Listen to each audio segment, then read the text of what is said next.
혹시 지금 은퇴 후에 자녀에게 얼마를 물려줄까 계산하고 계신가요? 오늘 저희가 함께 분석해 볼 이야기는요. 그것보다 어쩌면 훨씬 더 중요한 것. 바로 상속이 아니라 나 자신을 위한 독립에 대한 겁니다. 은퇴 설계의 패러다임이 지금 어떻게 완전히 바뀌고 있는지 같이 한번 살펴보시죠. 자, 바로 이 역설적인 질문에서 한번 시작해 볼까요? 평생을 정말 열심히 일해서 자산을 모았고 그래서 풍족한 노후를 맞이했는데 왜 많은 분들이 오히려 깊은 외로움과 고립감을 느끼는 걸까요? 이 이상한 현상의 원인을 지금부터 한번 파헤쳐 보겠습니다. 첫 번째 주제는 바로 풍요 속의 고독입니다. 경제적으로는 안정됐는데 감정적으로는 외로운 이 모순적인 상황이 도대체 왜 벌어지는지부터 한번 짚어보겠습니다. 우리가 이제 100세 시대에 살고 있잖아요. 이게 무슨 뜻이냐면 은퇴하고 나서도 무려 수십 년을 더 살아야 한다는 거예요. 근데 문제는 이 길고 긴 시간 동안 사회적인 역할을 잃고 혼자 고립될 위험도 그만큼 커졌다는 겁니다. 그러니까 재정적인 준비만으로는 이 시간을 행복하게 채울 수가 없게 된 거죠.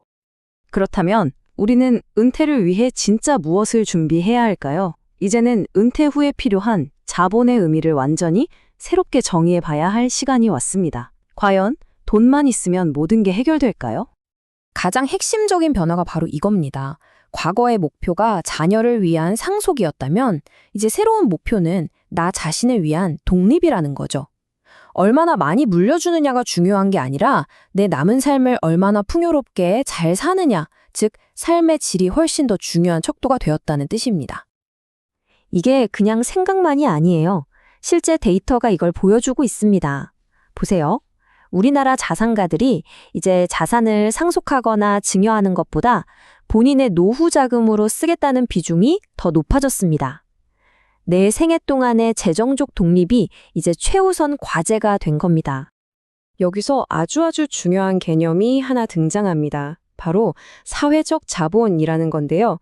이게 좀 놀라운 이야기인데 노년기에는요, 내가 가진 전문 지식이나 기술보다 주변 사람들과의 관계, 바로 그 네트워크가 내 행복에 훨씬 더 큰 영향을 미친다는 뜻입니다. 자, 그럼 이 새로운 은퇴 포트폴리오의 첫 번째 기둥, 바로 경제적 독립부터 제대로 살펴보겠습니다. 과연 우리가 말하는 진정한 의미의 경제적 독립이란 무엇일까요? 핵심은 명확합니다. 자산을 불려서 물려주는 게 목표가 아니라 내 삶이 끝날 때까지 절대로 마르지 않은 현금 흐름, 그러니까 소득 스트림을 만드는 데 집중해야 한다는 거죠.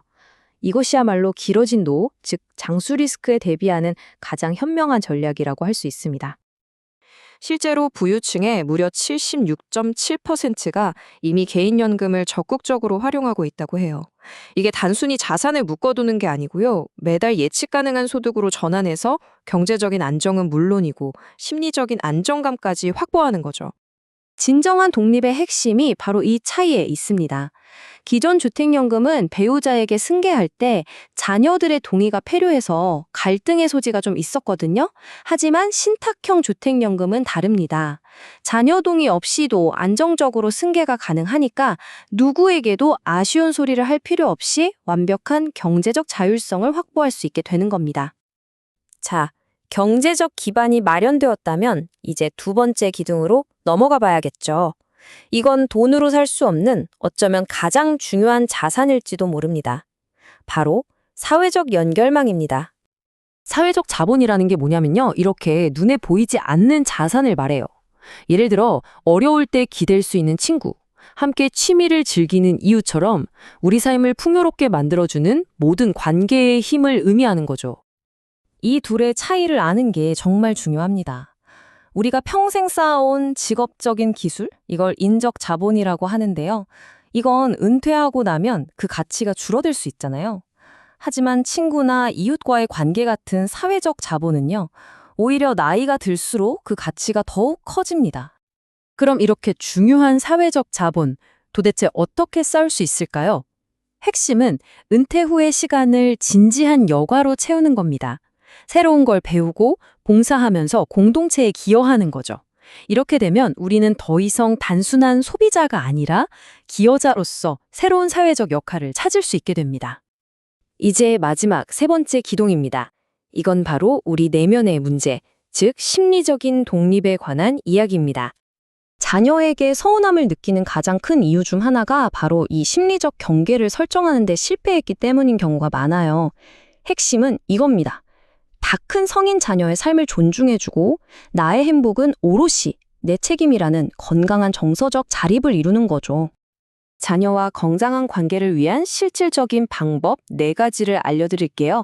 이 중에서 가장 중요한 건 마지막, 바로 정서적인 지지 기반을 여러 곳으로 넓히는 겁니다.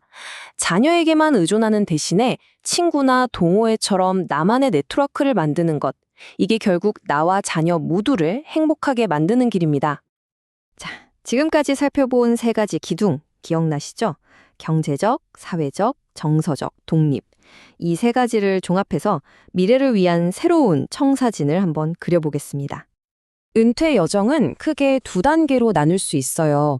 먼저 활동적인 50대에서 70대 사이에는요, 새로운 사회적 역할과 관계를 만드는 데 집중해야 합니다.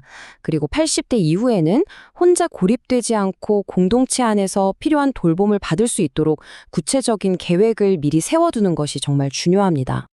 이 점은 꼭 기억해 주셨으면 좋겠습니다.